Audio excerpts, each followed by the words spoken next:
Okay, so now I'm going to start Catacoda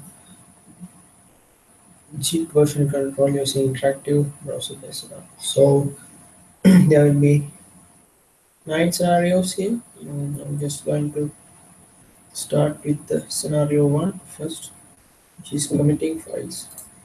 So let's going to start it. So at first is there will be 5 steps, and in step one we will be focusing about Git init. So to story yes, so to store a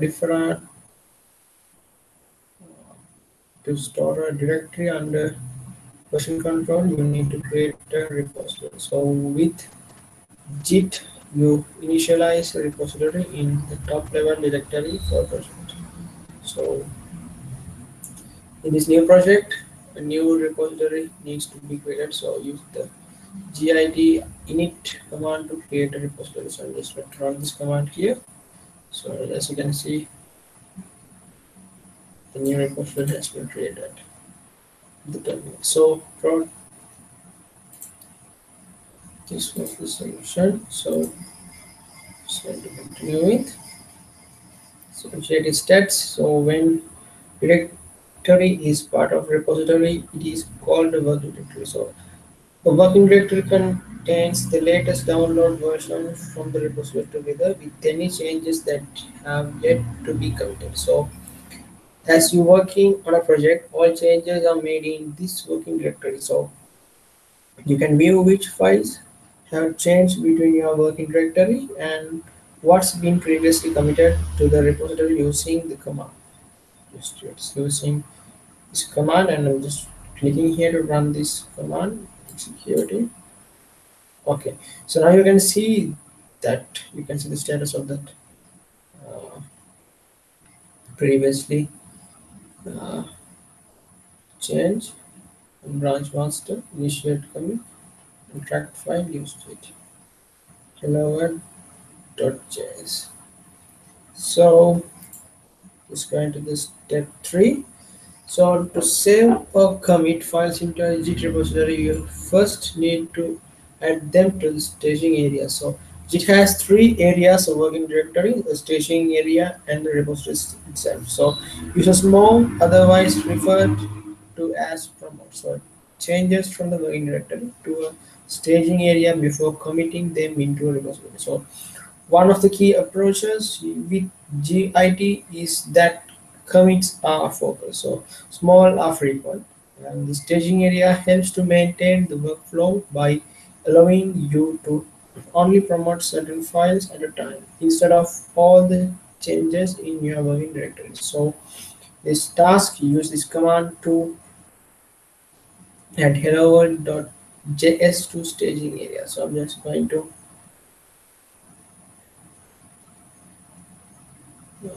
copy here, copy this and to here.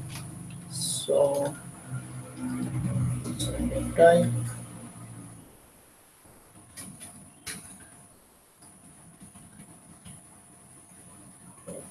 is not yes, same thing. The new file you can see the 11.js has been added. Going to the step 4, which is git commit. So once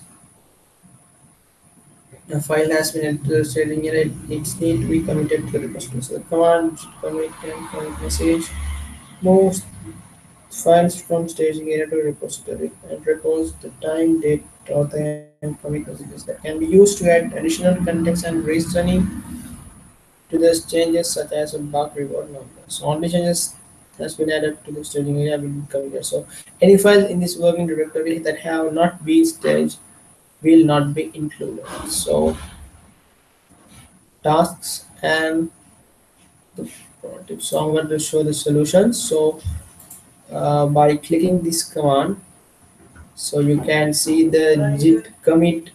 Uh, so I'm going to uh, run this command here, git commit /m. the init hello world commit. So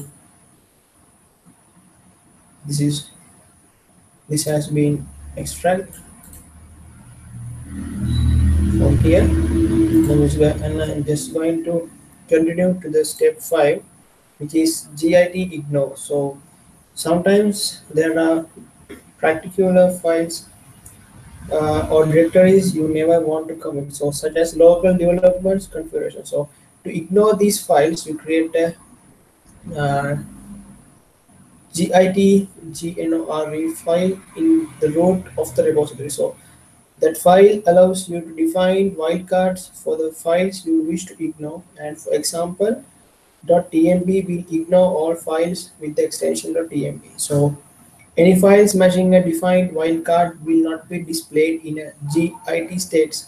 So output can be ignored when attempting the git command. So in tasks, there will be a command to add the commit.git gnore files to the repository to ignore all temporary files. So as the solutions, we have to go to the echo command, and we have to run the command by pressing this icon. So it will automatically execute this command, and as you can see, the command was executed here. So then to do that status output, so you have to run this command.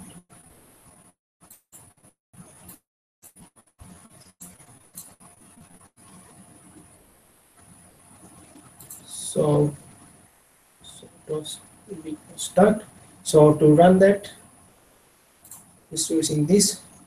So to gitignore. So once you completed that executing that command, you have to run this command git commit -m, this command. So you can see the branch manager, so the branch master, I think to commit working directory. So that's all for the Katacoda git scenarios. That's for scenario 1, and thank you very much for watching.